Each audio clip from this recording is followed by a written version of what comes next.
Hello YouTube land. It's 3 o'clock and we are herding. I just finished feeding the babies and look how many dragonflies we have here at the moment. Wow, so much guys. Bong bong. Hello daddy. Water time. Oh, bong bong. Eating good. Because this has become a forest, this area, Han.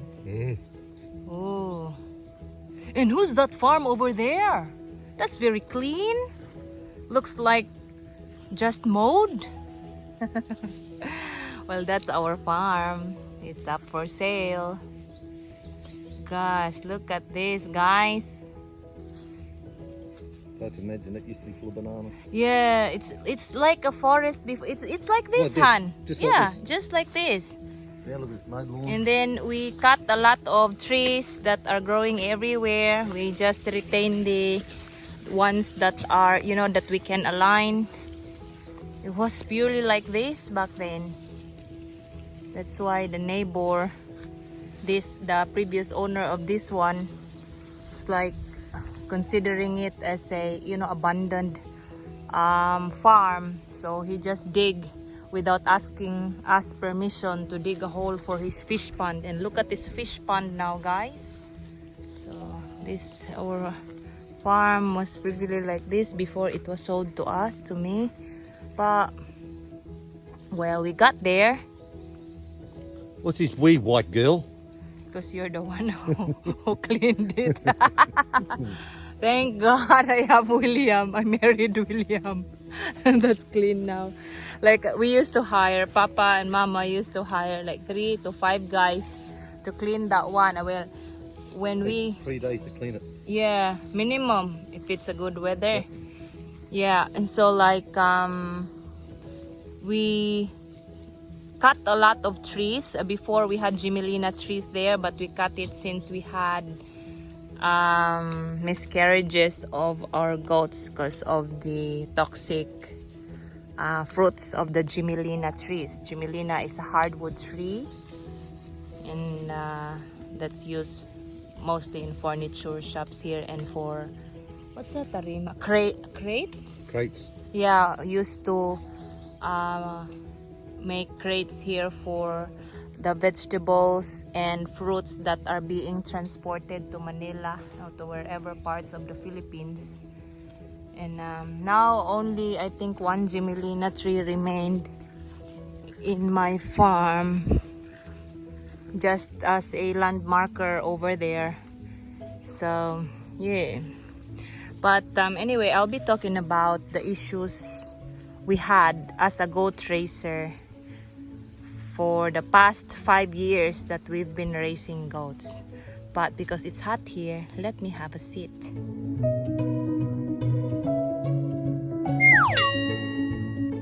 And then the first issue really we had in the farm is when Nani had her 3rd litter. She had, I think that was selenium deficiency. She couldn't stand 2 weeks before her delivery date and 2 weeks after her delivery date. So she's getting a special attention for a month because we needed her to stand up, because it's so difficult when feeding the babies at their first month out there. Yeah. And she's like about to give birth, and she's not standing, so that was a bit of an issue. So like the treatment then was DCM and some therapy. If you are an old follower of an Aussie farming in the Philippines, we had featured it in his old channel that was Crackdown. So like, yeah, that was DCM. It's more on calcium thing, dicalcium, magnesium, whatever. Like that.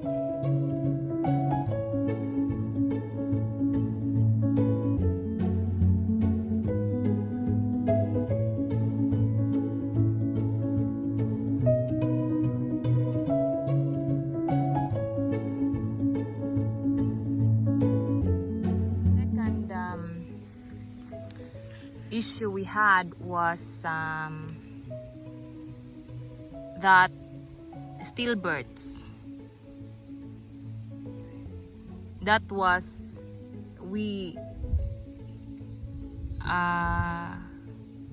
blame it to a lot of things, like a lot of possible reasons. One is the one I mentioned before. They have eaten the Gimelina seeds in this fruit area, because it was the first time and we didn't notice it, because at that time we had a helper, Kulot, who is herding the goats, you know, like taking care of our goats. So like I didn't notice that it was already starting to fruit. And also this banana plantation here before was for export, and they are using pesticides, insecticides, fungicides, and herbicides. So they always sneak from us, whether it's me or Kulot herding. At the time, William is not yet involved in my goat herding, except on the building of our goat house over there. So yeah, that was the second issue we had.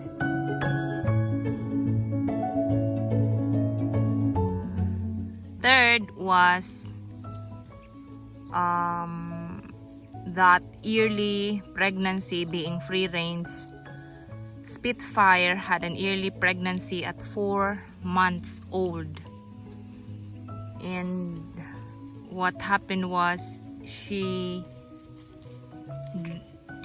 was the one drinking her milk instead of her son, Bully.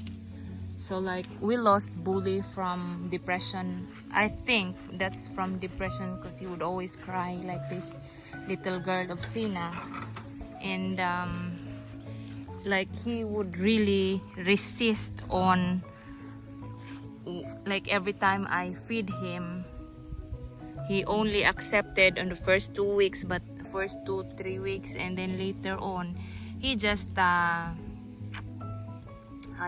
he just rejected, like he wants his mama. I think that started his depression, and so we lost Bully eventually.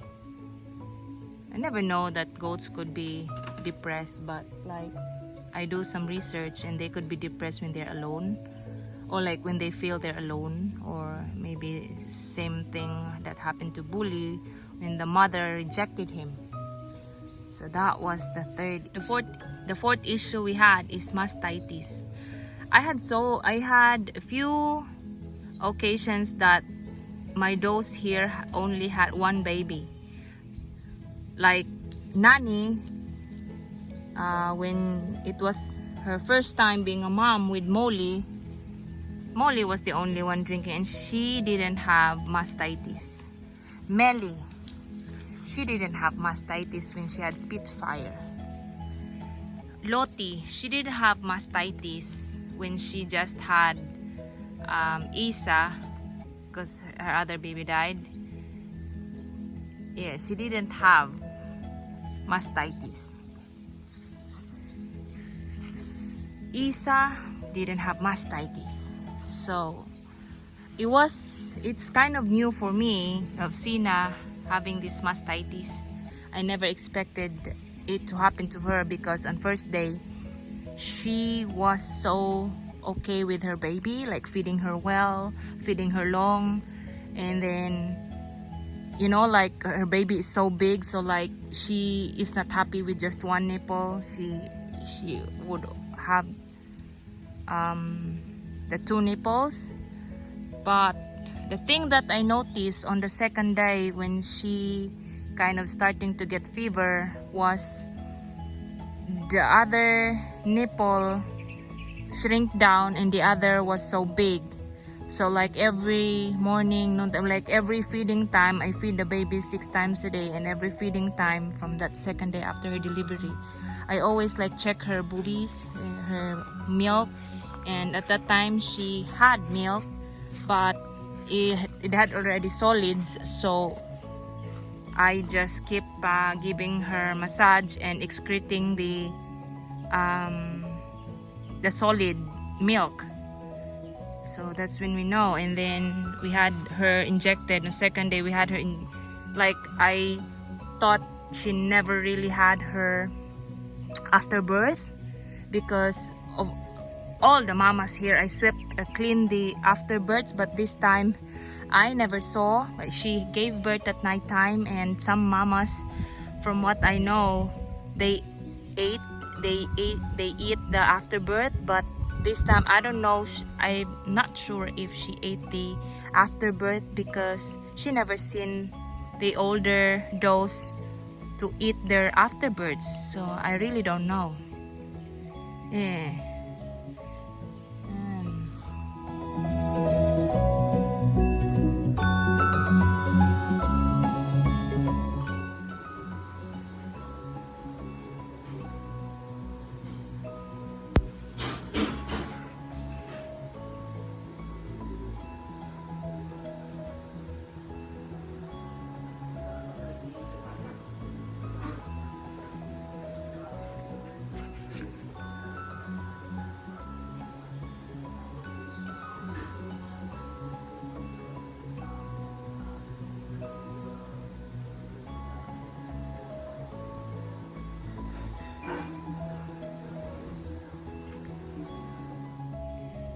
So I had also another issue, that's number 5, when my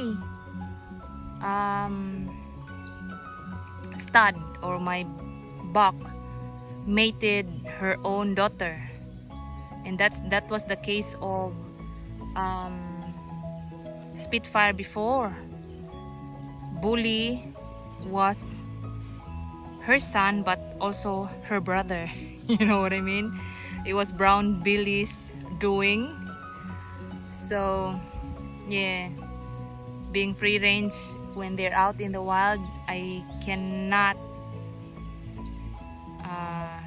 stop anything from happening.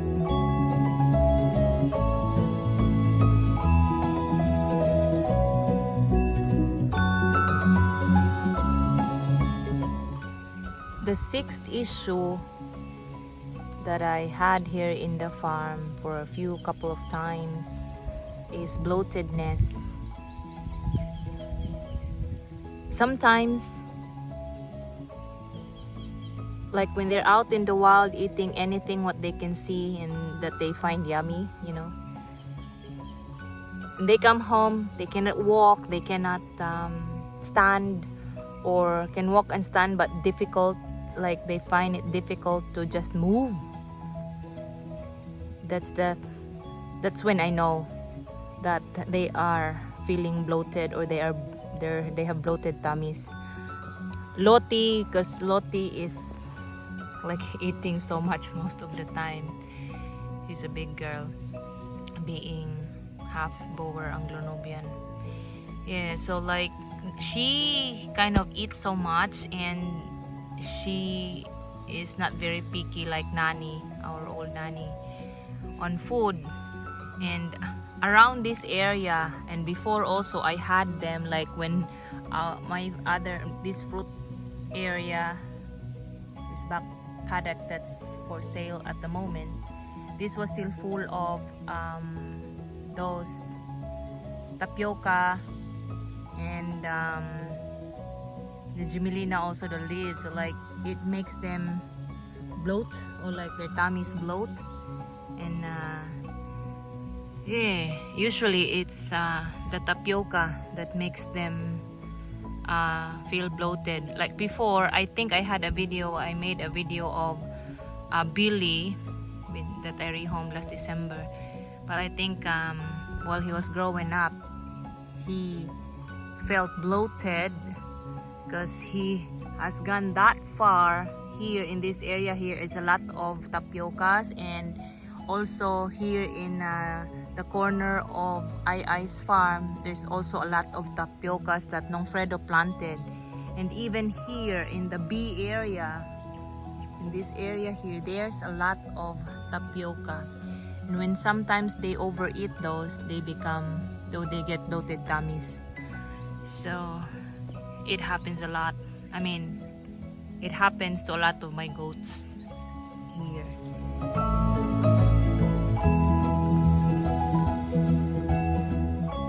Other goat raisers here, they don't notice that they just look at their goats and look at them as full, like with bellies full, but it's not. Like, how I noticed that is when they can hardly move and they cry, and if they don't cry, they cannot move, they cannot stand, and they look so full.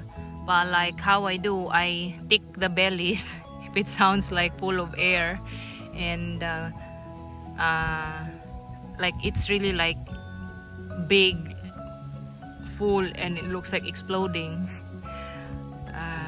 I give them warm water with baking soda, like 15 mLs for kids and 30 mLs for adults. Solution of the solution. Yeah, so 1 teaspoon would be for 1 kid. I mean, you know, this 6 months old and below. And more than that, I just give, depends on the size, like more than 15 ml of solution. So like 3 syringe, 6 syringe for adults. Yeah, it's like that. So that's kind of easy if you really watch them. Like, you know, when you don't just like, it's very common here in the Philippines where goats are just tied up in the side of a farm, and then they just move them in the afternoon, or like just tie them the whole day there and get them in the afternoon after their work or whatever they're doing during the day. So most of goat raisers, like a lot of goat raisers I see in some goat raising communities, their goats died of bloatedness because of leaving them in the wild, even if they just tie them up. But it's you know, if the area is close to like a lot of tapiocas with cyanide gas, that's the main thing, the cyanide gas from the tapioca. So tapioca has a lot of crude protein, which is good. I mean, 16% I think, if I remember correctly, but it's not good if it's not kind of aired out. Like, I don't give it straight away to goats, and that's what happens when they just go in the wild. It's fresh from the tree and they eat a lot. That's when they come home bloated, or like just die straight away in wherever they are eating or wherever they are having the tapiocas.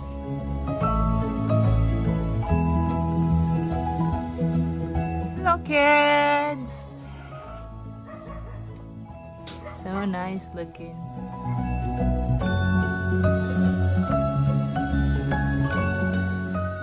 Oh, it's getting fugly on that side.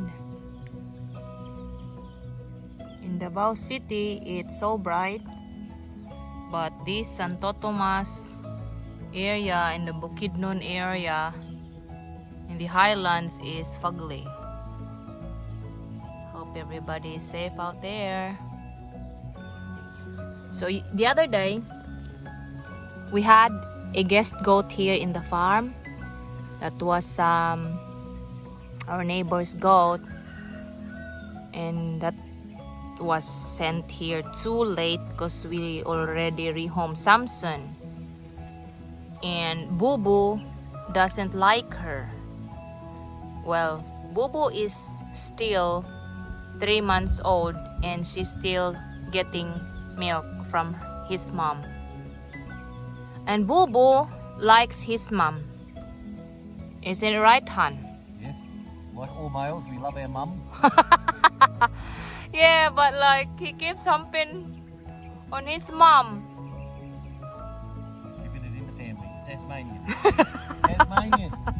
Yeah. Yeah, I'm not sure if that will become an issue this time. So for now, we just have 6 issues. And that's it for now. Thank you for watching. This has been One Pinoy Chick Chats. Bye. I almost forgot to mention, this is also very important. I had an issue with cough. Like 4 of my goats had cough. All mamas just delivered babies because of moldy hammered corn and rice bran. With the weather, you know, like the humidity here, especially in this room with no window. Like, we bought hammered corn from the neighbor and we grind it. It wasn't super dry when we grind it. And when we put in this tub, you know, the molds just, you know, like getting worse each day. So at the moment, William, we are learning. Like every time William grinds corn, he makes sure that it's really dry. Like when we dry it under the sun, we kind of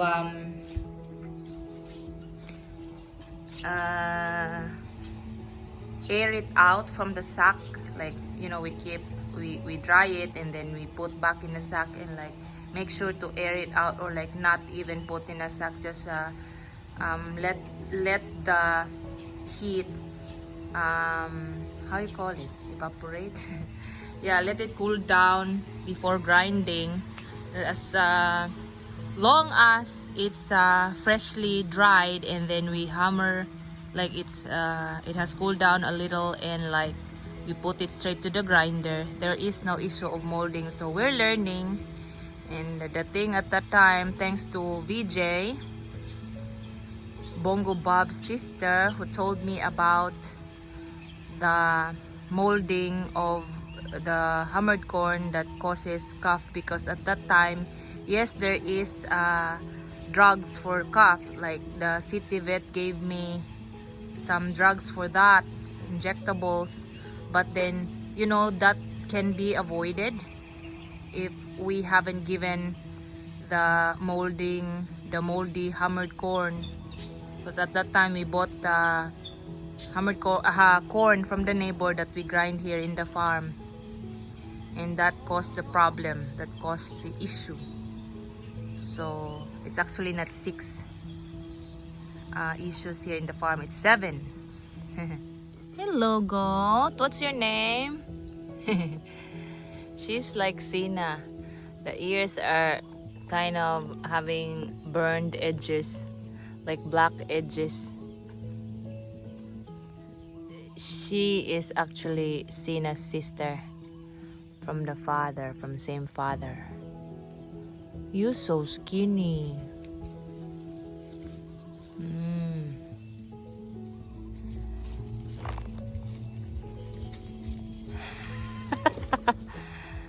Be gentle, Nena. Her name is Nena, guys.